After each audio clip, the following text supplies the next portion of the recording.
Ang video natin for today is about Arduino libraries. So kung kayo ay medyo beginner pa sa Arduino natin, ituturo ko today kung paano maglagay ng libraries sa ating mga code na Arduino. So meron ako dito example. Ito yung code natin for Sumobot, yung ating Sumobot kit na meron siyang library ginamit na Newping.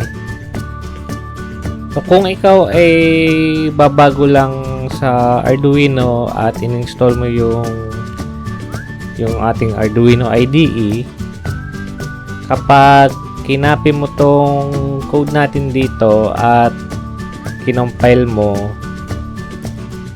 magkakaroon niya ng error dito sa baba.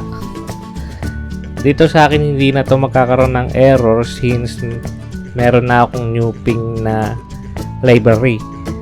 So ang gagawin natin ngayon is para sa mga beginners natin na nagko-code sa Arduino, kung paano ba hanapin ang mga libraries na ito. So ang pinakamadaling paraan sa paghahanap ng library na ito is titingnan natin kung anong pangalan ng ating library, and then so habang nagko-compile, iyan na natin itong Newping. Pindutin lang natin ang ating sketch, then click on include libraries o include library, and click sa manage libraries. So wait nating mag-open ngayon yung ating mga libraries na available.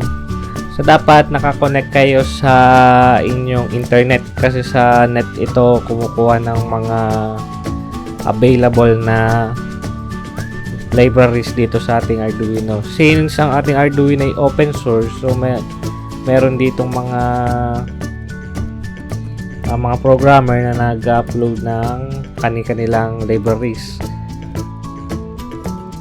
Ngayon, ang gagawin natin is, 'di ba, may Newping tayo. Type lang natin dito ang Newping, tapos enter natin, and then wait lang nating lumabas ang mga libraries na may word na Newping.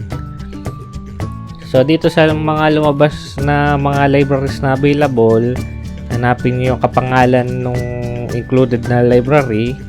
Halimbawa ito Newping. Sa akin kasi naka-install na to, pero kapag i-install sa inyo, ang nakalagay dyan install, sa akin update na kasi naka-install na siya.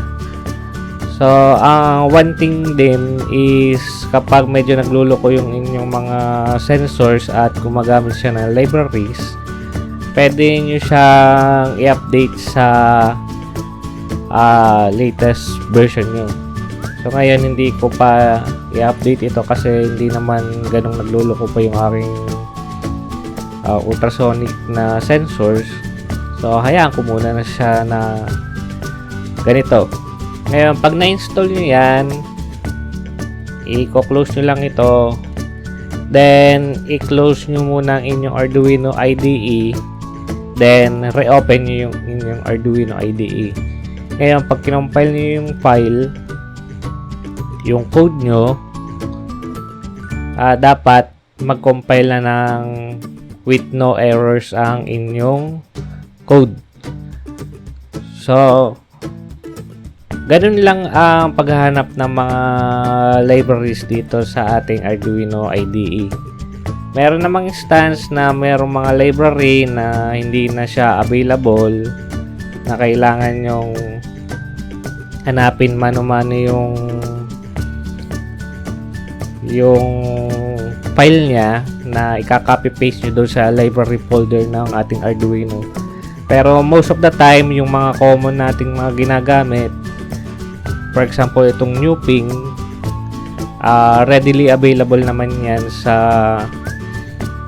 managed libraries ng Arduino since common naman siya. So, I hope na may natutunan kayo sa short video na ito.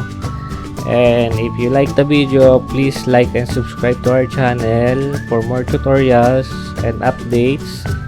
Meron kami mga bagong kit na nire-release ngayon. Please check our Shopee shop.